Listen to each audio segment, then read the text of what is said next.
Americans in particular have moved away from butcher shops where the animals are hanging in the windows. We want our meat wrapped in plastic so we don't have to deal with this. And the companies want you to have your meat wrapped in plastic because they don't want you to question whether you're going to eat it or not, right? Like they want you to drive through window, take the paper bag out and put that in your mouth and not think about what this is. So in the larger way, conscious consumption of our food in the face of everyone wanting you to eat more and more all the time so we can keep this economy going. I think that's a huge thing for us. And at the end, when you start unpeeling sort of the onion of this, the questions around food, at the heart of it is, will humanity survive? And unless we consciously consume, unless we turn this boat around in some way, the answer is no. Welcome to Care More, Be Better, a podcast for people like you who care about the social impact of conscious companies and everyday heroes. Hear inspiring stories from those who put people and planet before profit and personal gain. You'll learn how you can make a difference, vote with your dollars, and get involved today. Here's your host, Corinna Bellizzi. Hello, fellow do-gooders and friends. I'm your host, Corinna Bellizzi. Every week, I invite you to care more so we can create that better world together. Today, we're going on a global adventure as we connect with an actor, a producer. He's turned sustainable food advocate and author, David Moscow. David is the creator, executive producer, and host of From Scratch. He made his featured film debut at the young age of 13 in Big, starring as the young Tom Hanks.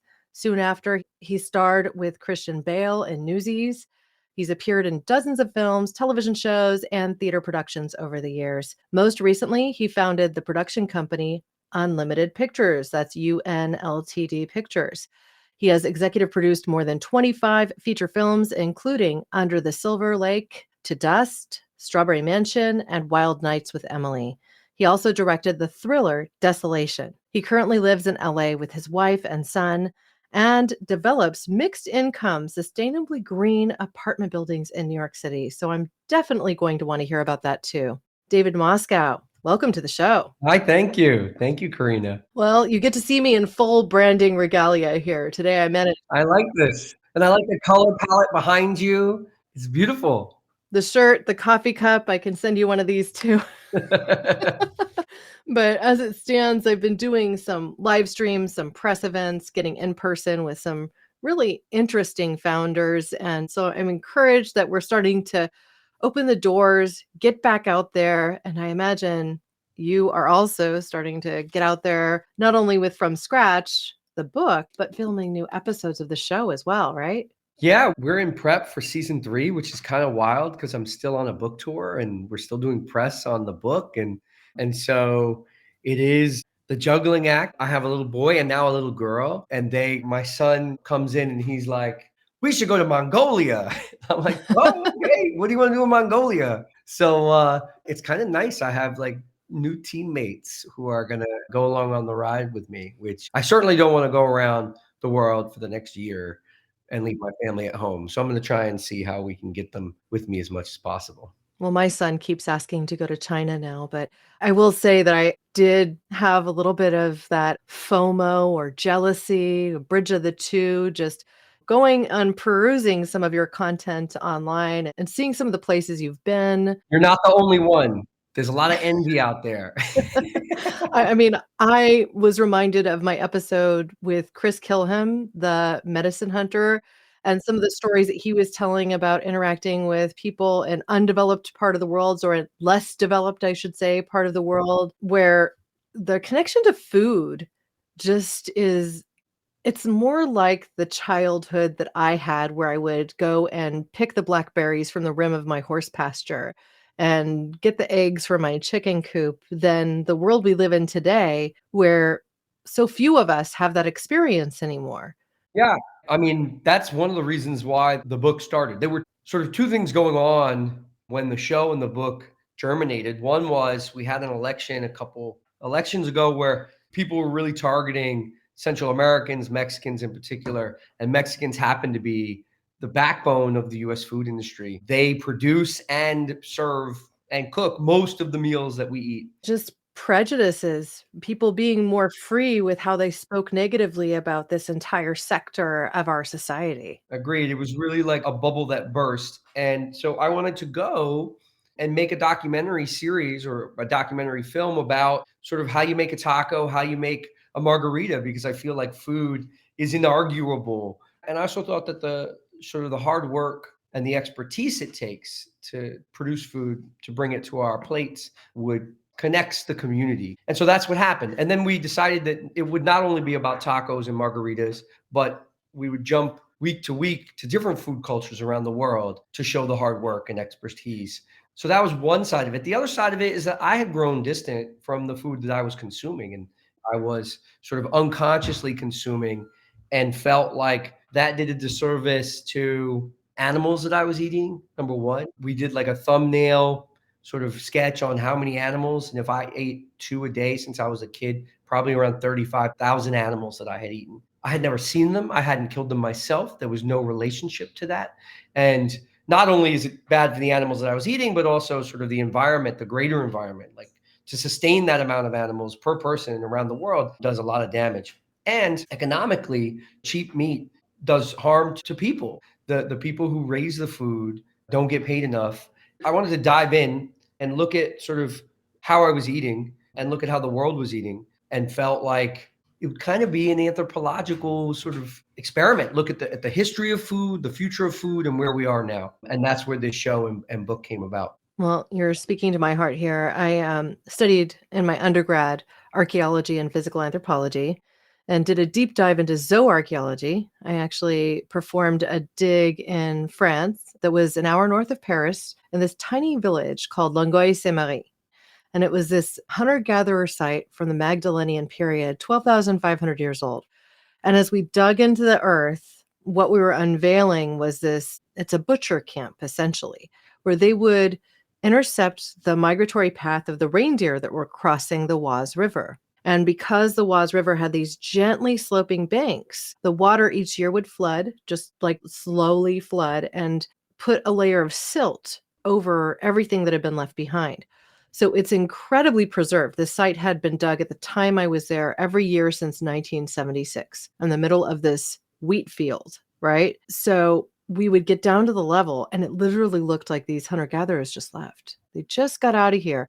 And you could see where they had prepared the skeleton, well, the animal meats. You could find jewelry workstations, hearths, fire pits, things like that. And so part of my quest, I think, has always been to kind of get back to this more direct relationship with food. I grew up a somewhat hippie-ish commune, 2 households next door to one another for my first few formative years. Yeah. And we had animals. My dad had, after we moved from that location to another one, still raised rabbits for food, chickens for food. We had asparagus and strawberries and some other fruiting plants and vegetables that I can recall, but not necessarily name. I think one of them was rhubarb, might have been chard, like all these things that we did to stay really closely connected to food and also probably save money while being able to live a little differently. And for me, I feel like that was such a great service from my parents. But now I struggle to help my children engage with food the same way. And so I feel like your book is inspiring me to want to get out there with my kids and help them explore food. One of the points I wanted to bring up, you talk about the potato and you bring it from Peru to Utah. But the reason I wanted to touch on that is because I'd always just envisioned, okay, well, there's like 30 or more different types of potato that all basically originate in Peru. It's not the most nutrient dense food, but there are some potatoes that are better for you than others. And I just didn't expect the story to land me in Utah. So can you talk about that a little bit? There are 4,000, 2,500 of those from Peru, and are basically the genetic basis for the majority of the others. We've sort of developed another 1,500 potatoes based on the original 2,500 from Peru. There is a separate species that is in the Southwest US and probably came from Central America. And we, the indigenous peoples here, I worked with the Navajo, the Dene is what they call themselves. The Navajo is what the Spanish called them. And this was a fundamental food for them. And it was when they were forced off their land and onto reservations, this food was basically taken from them. But what's interesting about it, there was a great restaurant in Utah called Utah. It's at this really neat hotel called the Lodge at Blue Sky. And we went up there to work with this chef, Galen Zamora, who wants to use local products in his meals. And so we did this trout piscator, and then we harvested acorns to make an acorn bread. And then he was like, this would really pair well with this potato that the Dene are growing, but that had disappeared for a while. So I went down and met with the Dene, and I met with a couple of professors from the University of Utah who had, in essence, all rediscovered this potato. So similar to your story, in France, there's a site in Escalante Valley that has been lived in and around for 70,000 years, and at various times by different groups. But it's at the base of a cliff, and they were digging it out, and they found these metates, which are grinding stones. And on it, they found carbohydrates, which they thought were going to be seeds, seed base, but it turned out that it was a starch. And the professor was like, what is this? They did eat acorns in Utah. In fact, this is something else I learned when I was making the acorn bread, that if you took all of the foods that humans have eaten across time and you put it on the table and you piled them sort of in relation to each other, acorns would by far be the largest pile of food on that table. That's what has sustained humanity more than any other individual ingredient. And they don't taste great. I mean, I don't know. I've never gotten to the point of actually making the cakes, but I've seen the preparation. It's time consuming. It's a pain in the butt. But if you have an acorn party and you get everybody to help you, Like making tamales today. That's how people make tamales. They do a tamale party. leach the tannins out, exactly, or pasteles on the East Coast, whatever. So that's what I wanted to do, was get an acorn. I can't do it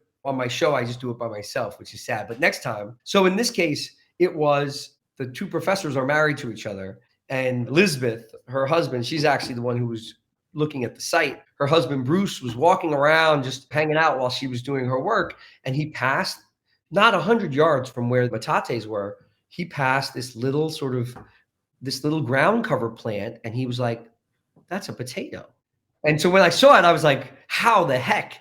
And then he got down there and he unearthed it. And these potatoes are, we know the russet, like the big Idaho potatoes. These are like marbles. These are like little teeny marbles of nuggets of flavor. They don't cook. It's a lot to cook them down. So they feel like some give there. And he went back to her and he said, I think this is your starch.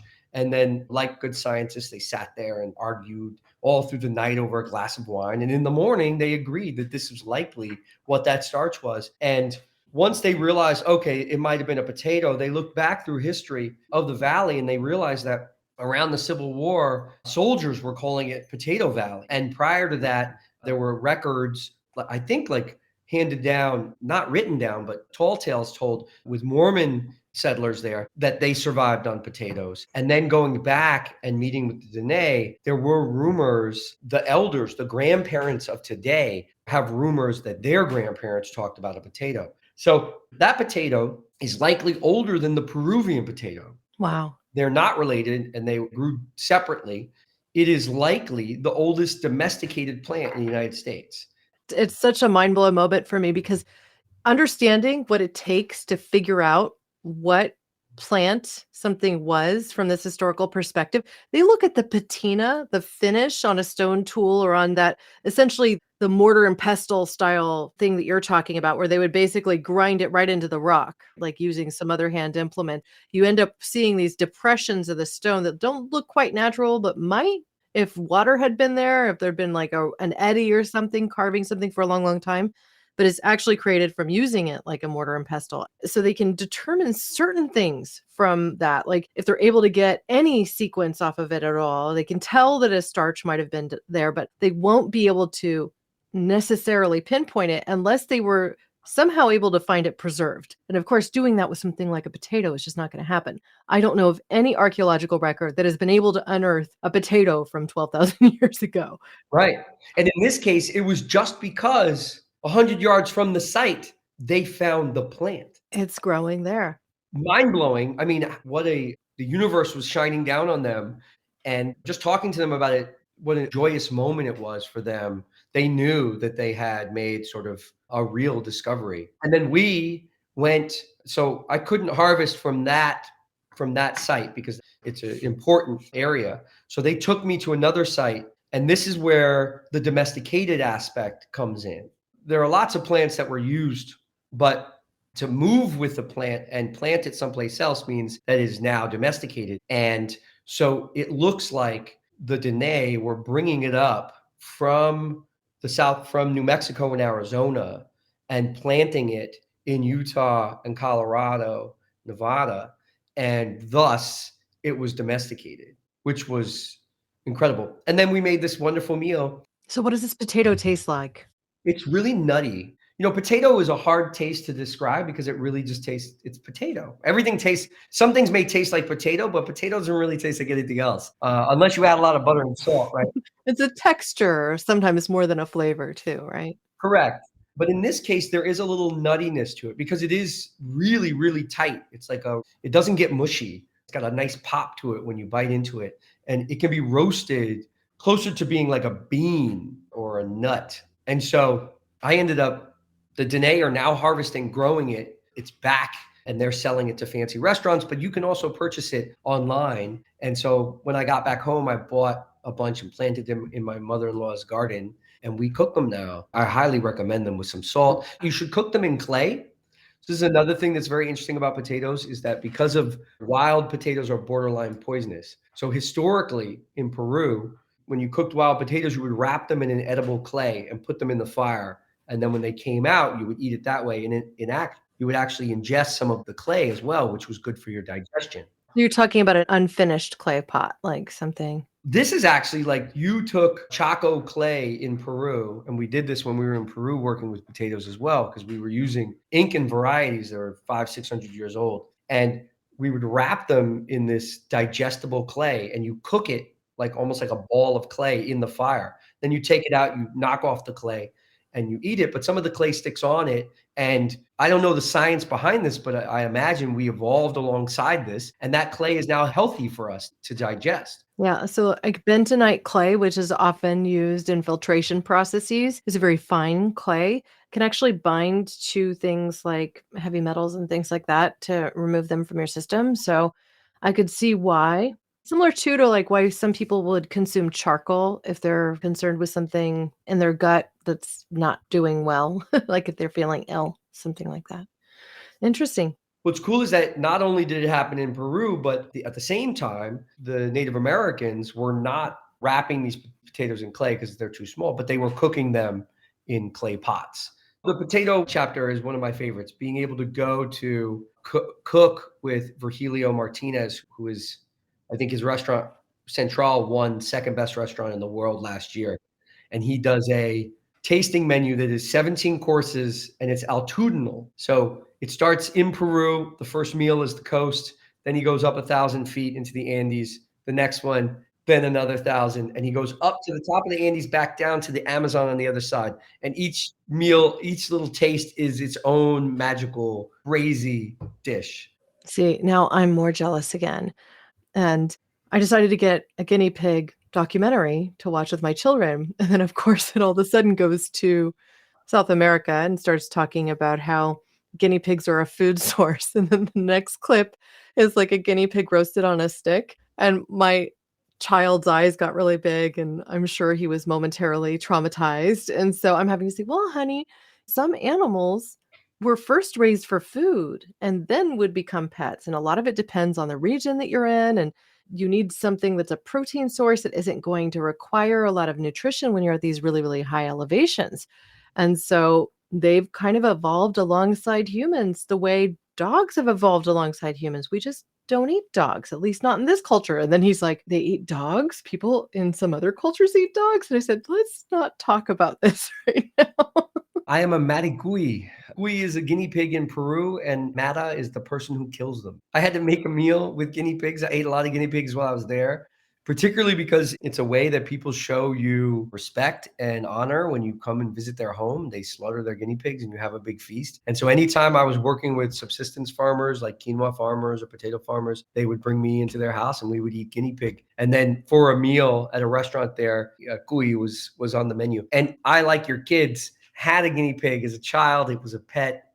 And so this was a traumatizing moment for me as well. Probably the hardest animal slaughter I had to do on the season was the poor guinea pigs up in Peru. Kudos to you for doing it. I've never had to, by my own hand, kill an animal, and I think that would be very, very hard. My father, my family, we raised rabbits, but for food. They weren't nice, cuddly rabbits. They were in the cages outside, and if you try to pet them, they'd bite you, and it would hurt a lot. So So you were okay with them eating those rabbits? I never really saw it. They were just dispatched, and then suddenly they were now part of the enchiladas we would have, or the stew. My mom's favorite thing to make with them was enchiladas. And then also being someone who studied French and traveled to France and did an archaeology dig there, a regional food there is rabbit. And they really aren't that different from guinea pigs. I imagine they taste the same, though I've never eaten one. Rabbit's a little better than guinea pig. Well, you're speaking from experience. I think that it would be interesting for you still eat meat? Yes, I still eat some. Yeah, I mean, I think one of the things across the 2 seasons that we've done, I feel like it's an important thing for people to, in order not to be hypocritical, to actually slaughter an animal if you're going to be eating meat, because I think it's important. I think in the face of that, I have reduced my consumption of meat an incredible amount. Now knowing sort of the end of that is a living being that has sentience, a language. We killed a pig, and pigs are the smartest farm animal. And that was a really, really tough thing. So bringing this new consciousness back into my home, meat is not at the center of every meal. It wasn't dinner unless there was an animal on the plate before. And now it's very different in my house. We eat meat rarely, and it's a special event. And my kid, he and his friends at school decided they were going to be vegan. And I think that's because of the Disneyfication of animals, right? Like, he doesn't want to eat piglet now. And so we're trying that for him. My older son is 8, and he says he's a vegan, but then he'll be eating pork and say, "So this is vegan, right?" He doesn't quite understand it yet. No, but I think that this is an important discussion that we all need to have, because our relationship with food has become so divorced. And so getting a little closer to it, whether it be fishing, raising animals, and being involved in their dispatch in some way, is, I think, healthy. Personally, not something I have sought out. I have been present for the sacrificial style dispatching of a goat that was in pit roasted at a powwow that was multiple days up in the Oregon forests when I grew up there. So at a young age too, at a formative age, witnessing this whole thing from start to finish, which is probably somewhat reminiscent of some of your journeys where you're preparing an animal in a more traditional way. And in this case, it was very much a celebration. It was summer solstice. It was around this time where everyone was coming together and sharing in this moment in time, this celebration. But I also did find it somewhat traumatizing at 6 years old. But that's important. Yes, it is. It's important to respect where it comes from. There's a reason why we don't have, Americans in particular, have moved away from butcher shops where the animals are hanging in the windows. We want our meat wrapped in plastic so we don't have to deal with this. And the companies want you to have your meat wrapped in plastic because they don't want you to question whether you're going to eat it or not, right? Like, they want you to drive through window, take the paper bag out and put that in your mouth and not think about what this is. So in the larger way, conscious consumption of our food in the face of everyone wanting you to eat more and more all the time so we can keep this economy going, I think that's a huge thing for us. And at the end, when you start unpeeling sort of the onion of this, the questions around food, at the heart of it is, will humanity survive? And unless we consciously consume, unless we turn this boat around in some way, the answer is no. We were talking just before we started this about the oceans. And I know you come from sort of the fish world, the seafood world, or as my mother likes to call it, the sea life world. She thinks that we should change how we frame the animals in the ocean, that we shouldn't call them seafood, but we should call them sea life. And that actually might change the way we view them and if we're down to save them. A couple of the chapters in our book, and I see it all the time on the show, are about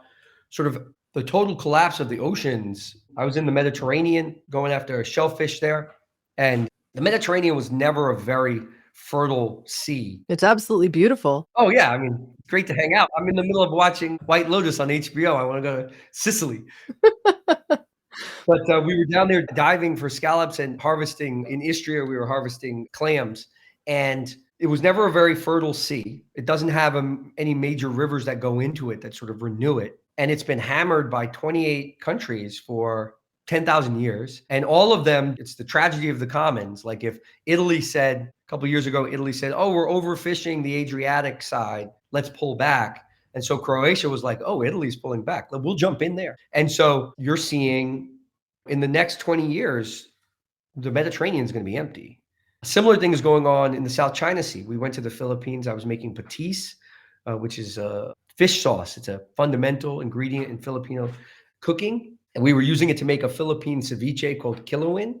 And I went out on a boat, this banca, which is like a famous outriggers with the two sort of canoes on the side and the thin metal boat in the middle. And we went out all night. We went out really far and we didn't catch anything. And so in my mind, I was like, oh no, I don't have fish to bring back for my chef to make this for the episode. But I asked the fisherman, sort of, was this common?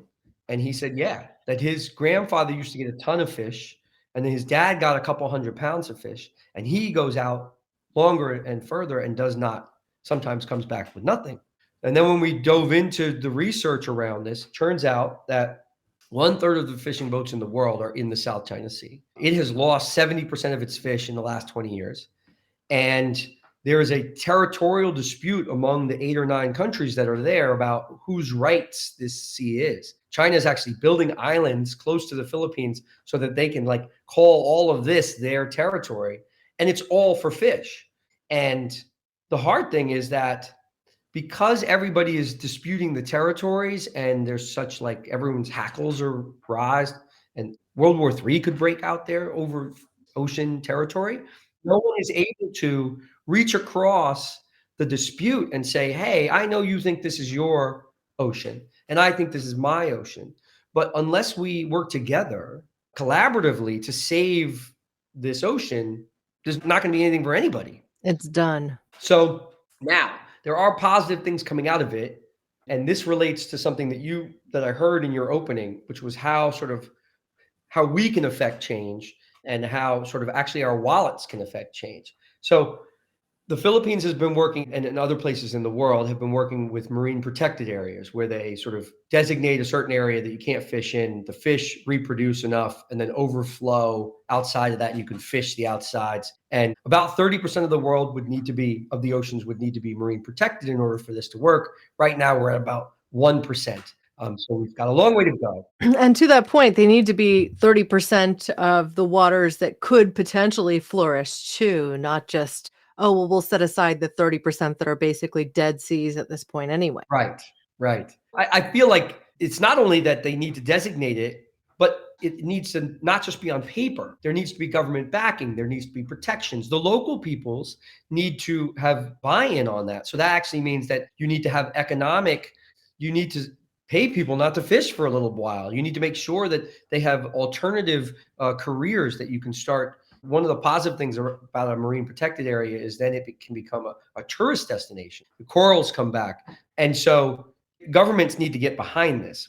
Now, the Philippines is just starting to, and the reason why is because the EU has voted that they will only purchase sort of sustainably caught fish. And the Philippines wants to sell to the EU.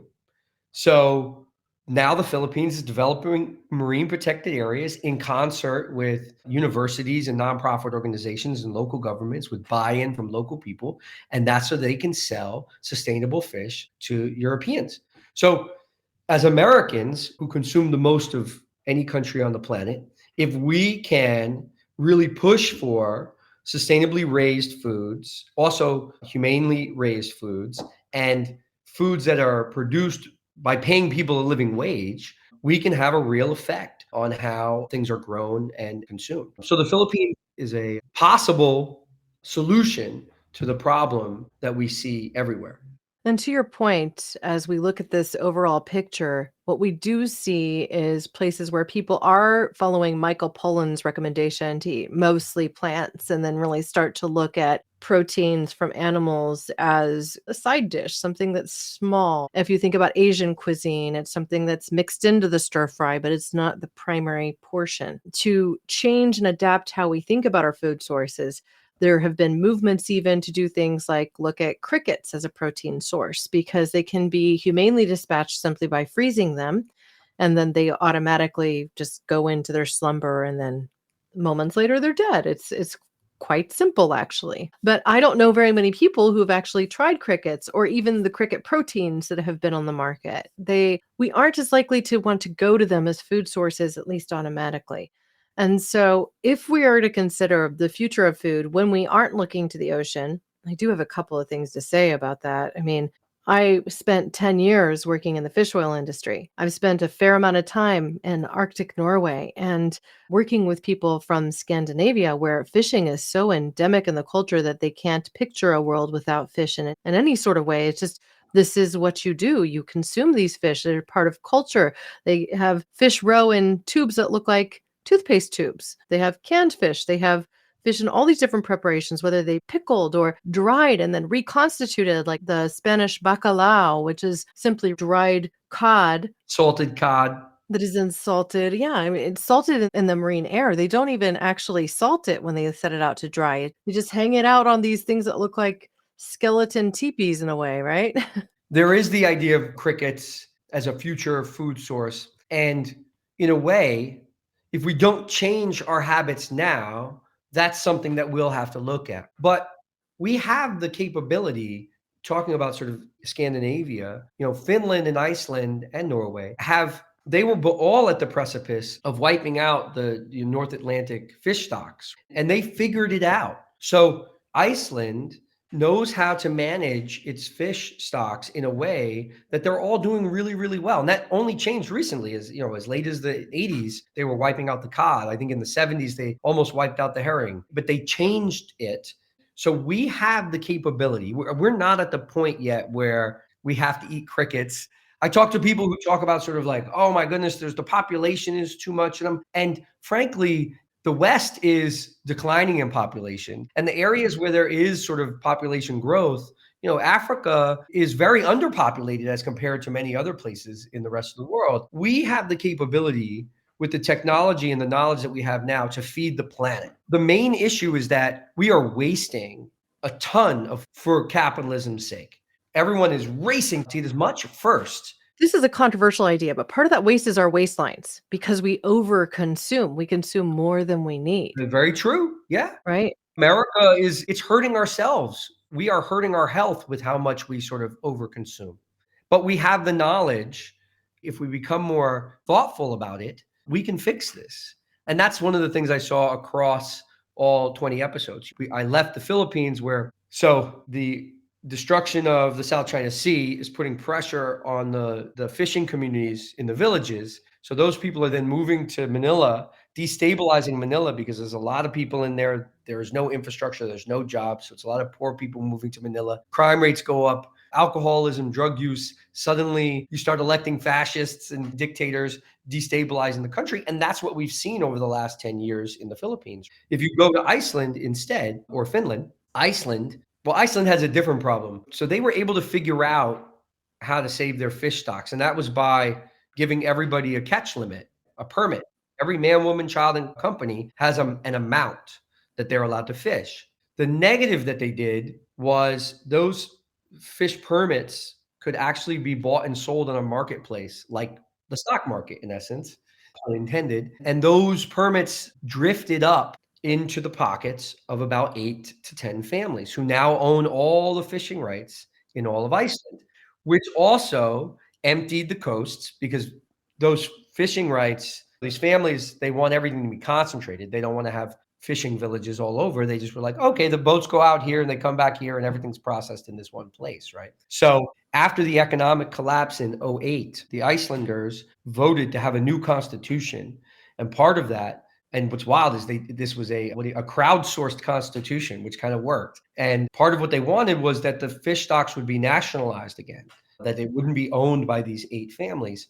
And the Constitution worked really, really well. I think overwhelming majority, 70 to 80% of the country voted to ratify the Constitution, and it was never ratified. It's still sitting there waiting because Congress won't meet around it because these 8 families are still fighting to own the fish rights, even though the rest of the country said, no, we're going to change the way we own these. You can rent from us, but it'll still be property of the state. No country is politically perfect. Let's just put it that way.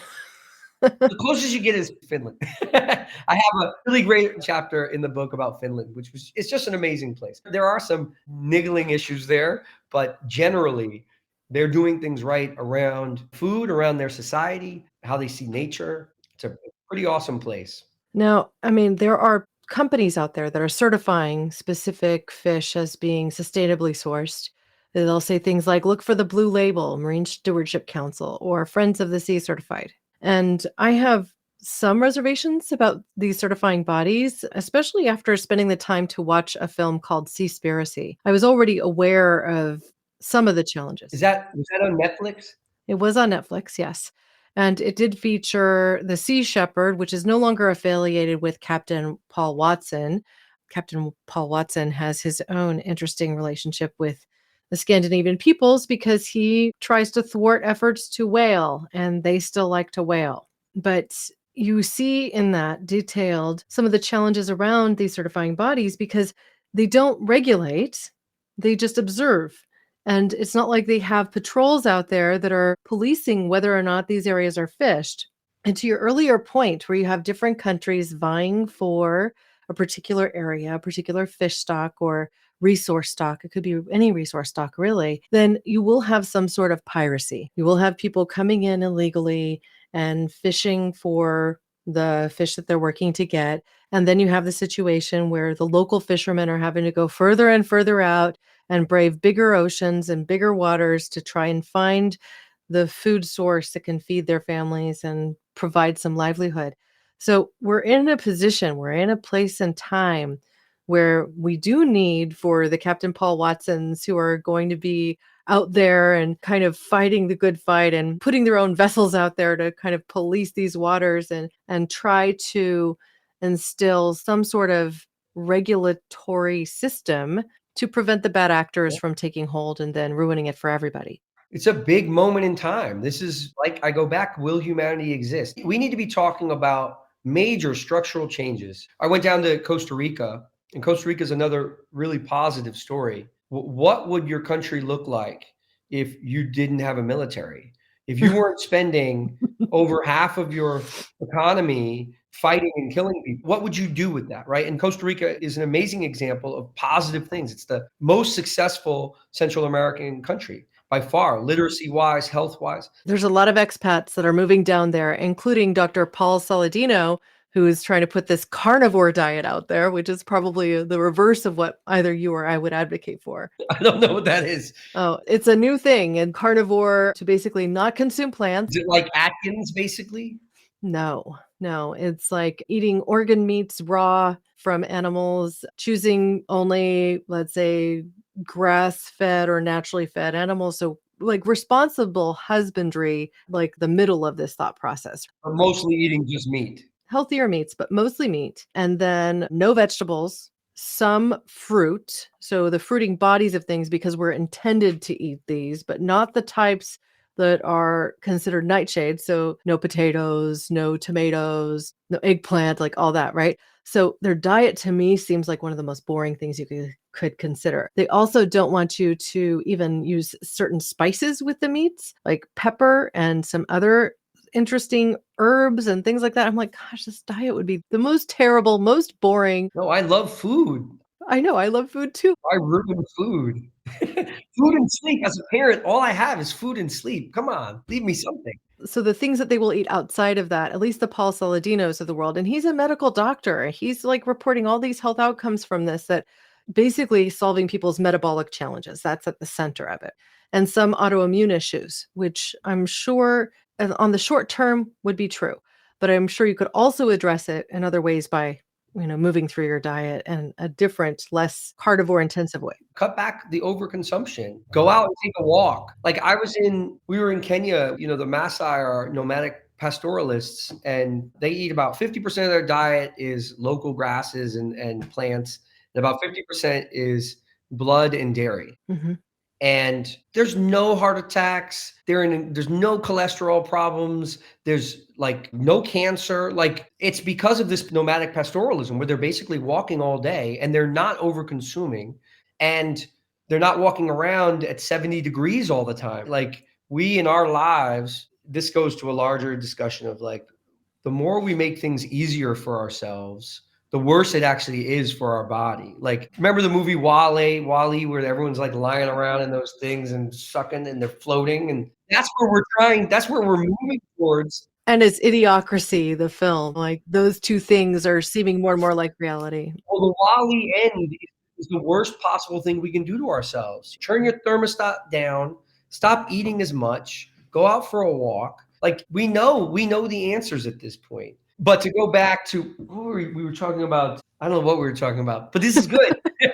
We get lost in the details here. Lost in the fray of it. Well, we have been going for about 45 minutes, and I feel like I could keep talking to you about these things because these are, well, I live and work in this space. I've taken a bridge away from fish because of my concern for the health of our oceans, because of rising acidity, because of, and we could talk more deeply about that on another podcast I host when I invite you to come on Nutrition Without Compromise, because I think we could really dive in there. But I am just thrilled that your show is getting airtime, that you have this book out there, because these are the conversations that we need to be having. We need to be thinking about our relationship with food. I know I need to take off a few pounds, and I've been thinking about my consumption of everything from, hey, if I'm drinking wine, what went into the production of that wine? What waste is the bottle that I'm then putting into the recycle bin?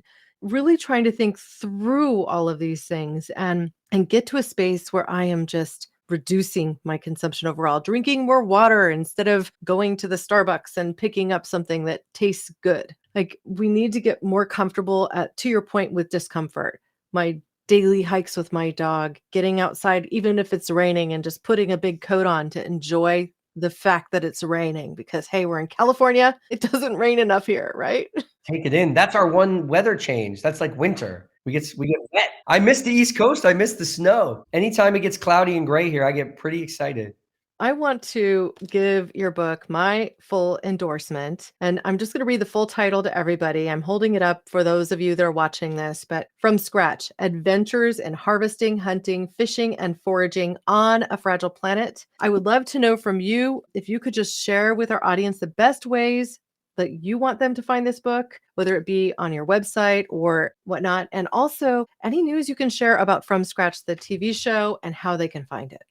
Well, you can go to discoverfromscratch.com, but it's also at your local bookstores, on Amazon. We just became a national bestseller, which it's so exciting, and we didn't expect it. And we're the number one travel book in the country when we came out, and we just got a book deal for a number 2. I co-wrote this with my father because he's a writer on the show with me. He studied anthropology, so that's his background, and a lot of the research. I'm out on the road. I'll be like, hey, we found out about this. Can you dive in? And then he would come back and be like, so it was a magic experience to write it with my dad. It's fun to be able to call him up every morning and be like, hey, you didn't send me that email that you said last night. Can you please send it to me? The tables have turned, and but it's been an amazing experience. And we're going on this book tour together. So we'll actually be in the South. We're doing Austin, NOLA, Miami, DC, and then Louisville and Nashville in the beginning of next year. But yeah, your local bookstores, Barnes Noble, Amazon, you can go check it out and discoverfromscratch.com. And there's lots of, aside from sort of the dire warnings of the end of the world, there are amazing adventures in there. I hike to the top of the Andes, go into the Amazon to make chocolate. I dive in Iceland for scallops and uni, hang out with the Maasai across Kenya, making this phenomenal goat dish. Yes, so there's a lot of fun and interesting people that I meet along the way. One of the things also about the book is I'm not an expert, but I talk to a ton of experts. And so I let them kind of speak through the pages. So there's a lot to learn there. Yeah. Well, what I will say is I've been going page by page and I'm about page 94. So I was so tempted to jump ahead to your chapter on Iceland because I work for an Icelandic company called Vaxa Technologies. I've worked to commercialize their omega-3s from algae as Orla Nutrition. I spent a long time selling fish oil and specifically cod liver oil. And that chapter is titled Cod Scallop Salt Iceland. So I will get there by the time that I bring you on to Nutrition Without Compromise. Iceland's a magic place. It's probably the most dynamic environmentally and weather-wise I've ever been. Like, it was just wild. And there's a neat history there. A lot of their food and energy choices came from the fact that when the Norse first got there, they chopped down all the trees. And so there was no energy. To make all the ships that they might need. That's right. That's right. And then they were like, oh no, and they almost died out. In Greenland, they did actually die out. But in Iceland, they figured out a way to survive. And we dive into that in the book. And it has to do with food. Well, you know what? I'm looking forward to it. And I will say, when you come this way up to Northern California, or if I find myself down in your neck of the woods, I'm going to bring my book and have you John Hancock it in person, because I think this came directly from your PR agents. And I've just so enjoyed it thus far. And thank you for coming on the show. I'd love to hear what you think when you're done. Let me know. Yeah, I will. And I'll definitely write a review for you. This is a note for everybody here too. If you're listening to the show and you have bought a book that you absolutely love, please, for the author, write a review on Goodreads, write a review on Amazon, and write a review on Barnes & Noble. Those 3 spaces are all critically important for a book success, especially if it hasn't yet reached the bestsellers list like yours has, because otherwise people won't discover it. And so the more reviews we get, the better the algorithms post us higher on each of those websites. That's right. And then suddenly you can have a book that might not have gotten legs because it didn't have a ton of press behind it appear in front of somebody who just needed to read that information. So if you love a book, write a review. And I would also say that for the podcast you listen to. If you love a podcast, write a good review. Write a review on Apple Podcasts, Stitcher, wherever you listen. Even Spotify these days, you can just tap on it and give it 5 stars. And that can be its own form of payment. If nothing else, it makes the host of the show or the person that's putting it on feel really good. So if you're listening and you like the show, please do that for us too. Well, thank you so much for joining me today, David. Any closing thoughts? Anything you want to say before we part? No, this was lovely. And I'd love to, I know you have your other podcast that you've invited me to, and I can't wait to chat with you there. Yeah, that'll be amazing. And I'll give you 5 stars. Hey. On Spotify. I love that too. Well, this has been probably one of my favorite episodes of the podcast ever. I had intended to ask a couple more questions of David Moscow about some resources I've found over the years, like Ethan Welty's fallingfruit.org. But I'm going to go ahead and save those for the next time that we get to connect on Nutrition Without Compromise, because as it stands, I could have talked to him for hours.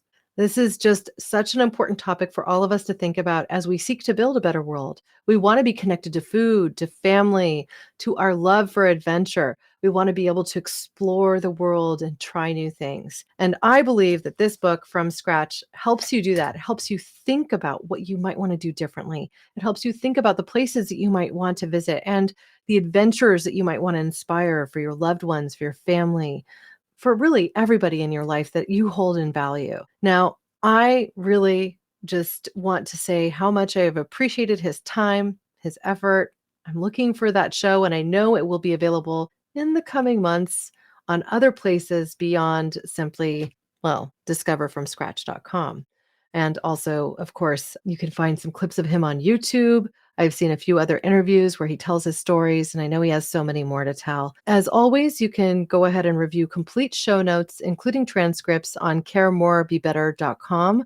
I will be sure to include a link to a couple of interviews that he has done that I personally found quite insightful and amazing too, so you can continue on this journey with the amazing David Moscow and his work from scratch.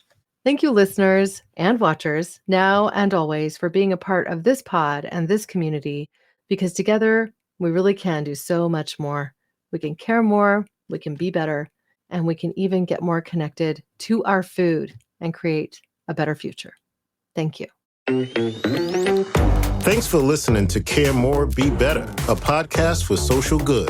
To make sure you never miss an episode, subscribe, rate, and review wherever you listen to podcasts, and share with your friends to help us reach more people and spread more social good.